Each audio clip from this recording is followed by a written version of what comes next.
morning!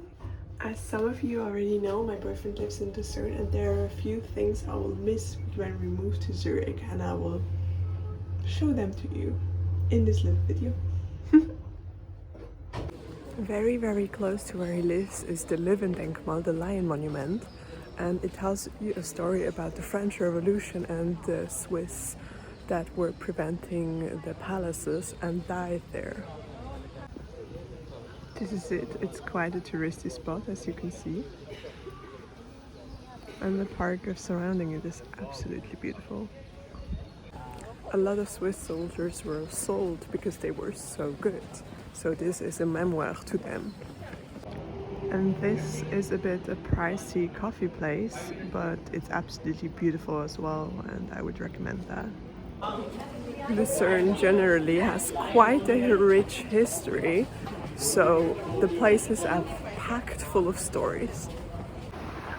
The city is absolutely beautiful. Can you imagine to live there? I mean, a dream come true, no? Even before I studied architecture, I was nuts for all those stories and the lore about buildings. And I love a specific historical style like the neoclassicism, because it's so packed full of symbolism and status.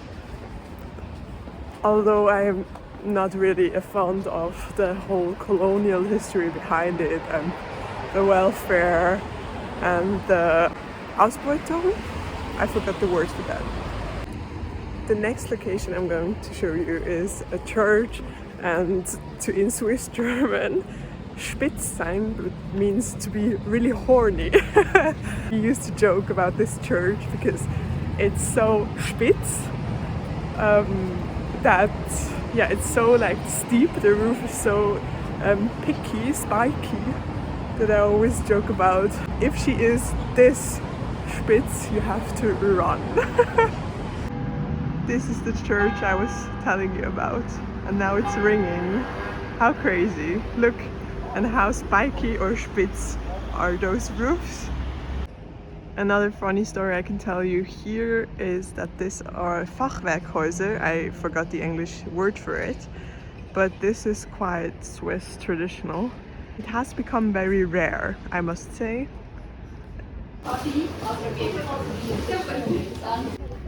I mean, I will of course miss the seashore of the Vierwaldstättersee because it's so stunning. And the Alps in the background, I mean, they're the real paid actor. Fascinating story about the KKL, this building there, is that the roof seems so slim, but in reality, if you're far away, you can see the construction. And this there is the mountain Pilatus, and it's said that if you can see the mountain from down below, it's safe to go up there. If not, you should not go there. And I'm telling you this because one time Tom and I, my boyfriend and I, we were going to the Pilatus because we always wanted to go there since he lives here.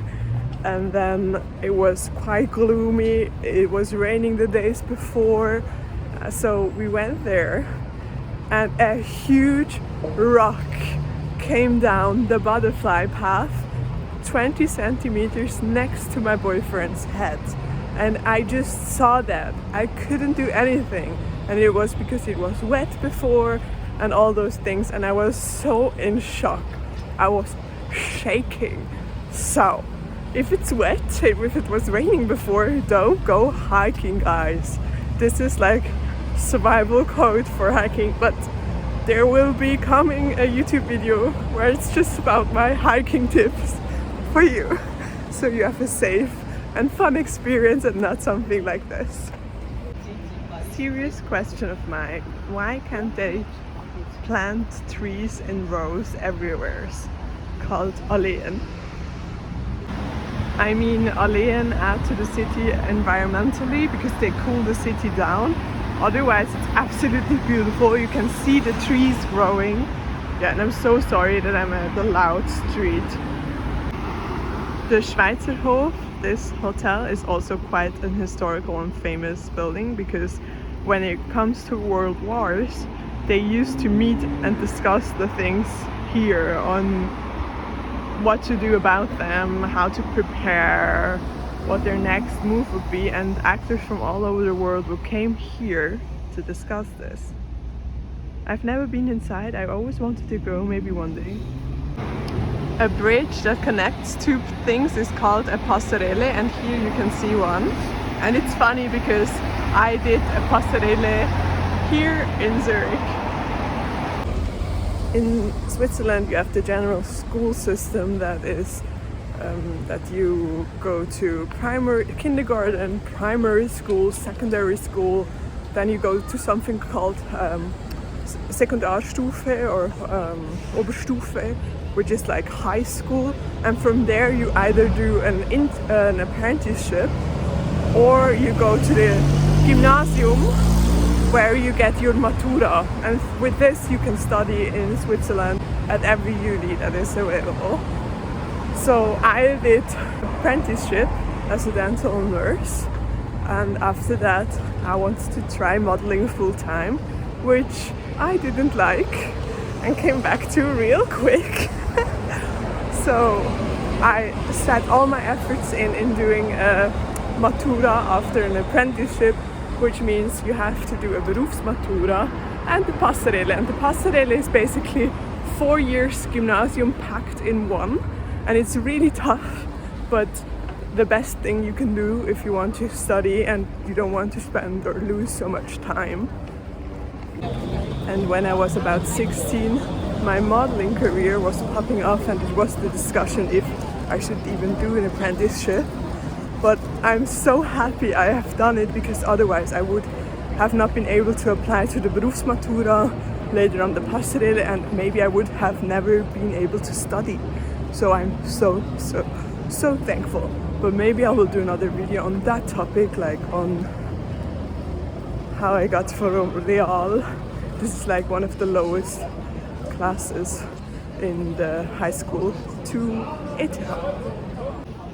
These things are called Zöpfle, and they're quite Swiss traditional, and they're making it here to prevent food waste. I will miss Lucerne exactly for this, that you have random food saving festivals on a Saturday morning. And don't ever forget about the fountains. Look at them closely and tell me what they say to you.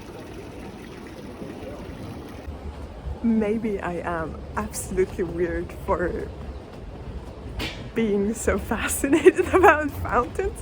Maybe it's also just an architecture kind of thing.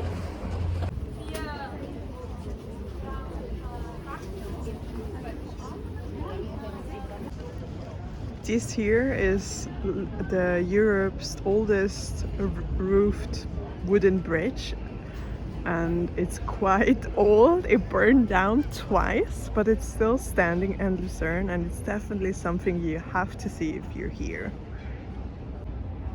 And also have a look to the water. I'm right now at the Lucerne market, which is definitely something you have to visit if you're here. You can get here fresh vegetables. And my favorite reason to come here are not the fresh regional vegetables, but the gluten-free bread. Because I'm a gluten intolerant girlie, and it's hard to find really good bread, but they deliver. But if you're a bit late to come here, it's always packed full of people, as it is right now. I secured the goods, and this is one of my favorite bridges in Lucerne.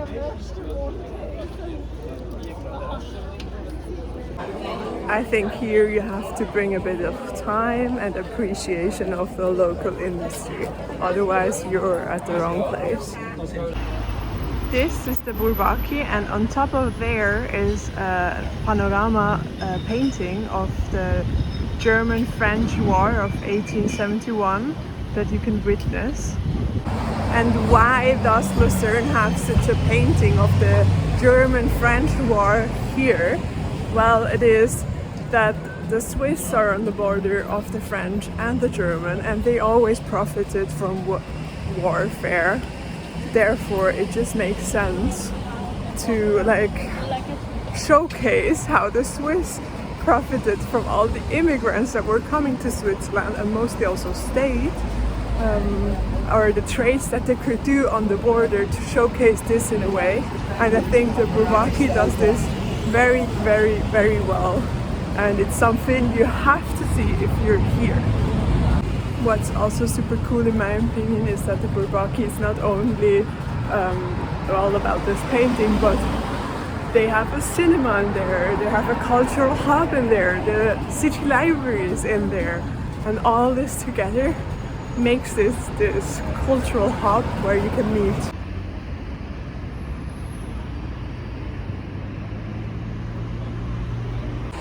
I will also miss the most epic sunrises and the fishermen here.